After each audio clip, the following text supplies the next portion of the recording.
Para sedulur, kula Hamengkubuwana. Awake dhewe iki kagungane sing maha kuwasa.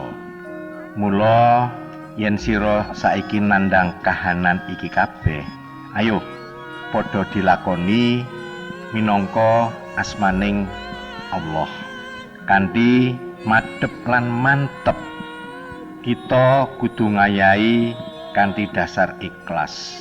Aku ngayahi tugasku uga kanthi madhep mantep.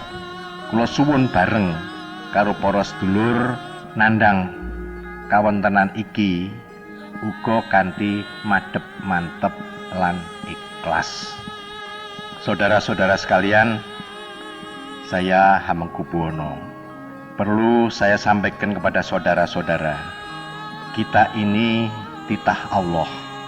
Jika saat ini kita merasakan dan mengalami keadaan ini, mari kita jalani dengan hati yang ikhlas. Karena Allah, saya menjalankan tugas dengan mantap karena Allah, dan saya juga tetap menyertai dan bersama saudara-saudara dimanapun saudara berada.